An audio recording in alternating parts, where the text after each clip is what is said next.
সকলকে স্বাগতম ব্রাসেলস তথা জাভেন্টাম এয়ারপোর্ট থেকে। এই মুহূর্তে আমি দাঁড়িয়ে আছি অ্যারাইভালসে। দেখুন, যত ইন্টারন্যাশনাল ফ্লাইটের প্যাসেঞ্জার আছে সকলেই এই অ্যারাইভালস এই গেট দিয়ে বের হয়। এটা ফার্স্ট ফ্লোর এবং সেকেন্ড ফ্লোর হচ্ছে ডিপার্চার। অ্যারাইভালস থেকে বের হয়ে আমাদের পরবর্তী কাজ হয় নির্ধারিত গন্তব্যে পৌঁছানো।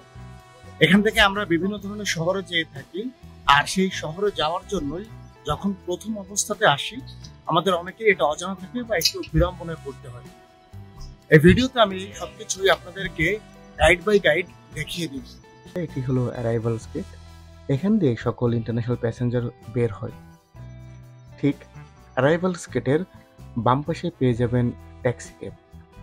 এখান থেকে সাধারণত বিভিন্ন শহরে ট্যাক্সি ভাড়ায় যায়। যেহেতু ট্যাক্সি ভাড়া একটু বেশি, তাই আমাদের গন্তব্য এখন ট্রেন স্টেশনের দিকে।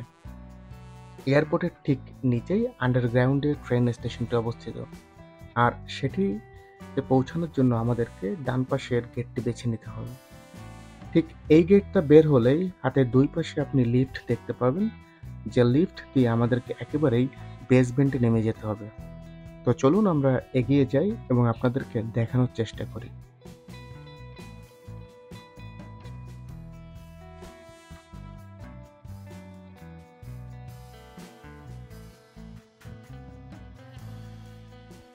এটা হচ্ছে গ্রাউন্ড জিরো বা গ্রাউন্ড লেভেল। এখানে নামার দরকার নেই, কারণ এটা হচ্ছে বাস বা যাদের প্রাইভেট ট্যাক্সি পার্কিংয়ে আছে তারা এখানে নেমে এখান থেকে যায়। যেহেতু নতুন অবস্থাতে আসবেন, সেহেতু এখান থেকে বাসে করে যেতে হলে আপনার জন্য একটু বিলম্ব হতে পারে। এই জায়গা থেকে বেলজিয়ামের লাইন এবং টেক দুই কোম্পানির বাসই ছেড়ে যায়। আমাদেরকে -1 বা আরও এক ধাপ নিচে যেতে হবে স্টেশনের ট্রেন ধরার জন্য। একেবারে -1 লেভেলে আসলেই স্টেশনে আমরা পৌঁছে যাব। এটি হচ্ছে স্টেশনের ঢোকার গেট। এই গেট দিয়ে ঢুকলে ঠিক এরকমই এই দৃশ্য আপনারা দেখতে পাবেন এবং সামনে টিকিট কাউন্টার অবস্থিত, যেখান থেকে আপনারা টিকিট নিয়ে নিতে পারবেন। আগে এখানে একটা ভেন্ডিং মেশিন ছিল, যে ভেন্ডিং মেশিনে ইউরো দিয়ে কয়েন নিয়ে টিকিট কাটা যেত। এখন শুধুমাত্র ক্যাশ থাকলে আপনার কাছে, সেক্ষেত্রে টিকিট কাউন্টার থেকে টিকিট নিতে হবে, বা তাছাড়া যদি মাস্টার কার্ড থাকে সেক্ষেত্রে আপনি কার্ড দিয়ে এখানে পারচেস করতে পারবেন।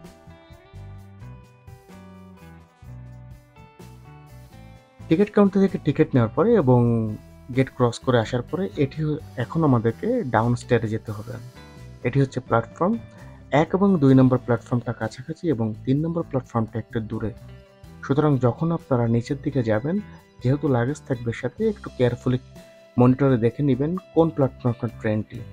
তা না হলে যদি আপনার 3 নম্বর প্ল্যাটফর্মে ট্রেন থাকে এবং 1 বা 2 নম্বরতে আপনি ভুলক্রমে চলে আসেন, তাহলে এটিও একটু সময়ের সাপেক্ষ ব্যাপার হয়ে দাঁড়াবে আবার ফিরে প্ল্যাটফর্মে যাওয়ার জন্য। ট্রেনে যখন উঠবেন অবশ্যই টিকিটটি সাথে রাখবেন, কারণ বেলজিয়ামে ট্রেনের টিকিট না থাকলে তার জন্য কিন্তু আমাদের সময় ভেদে বা স্থান ভেদে 100 থেকে 200 ইউরো পর্যন্ত জরিমানা দেওয়া লাগতে পারে।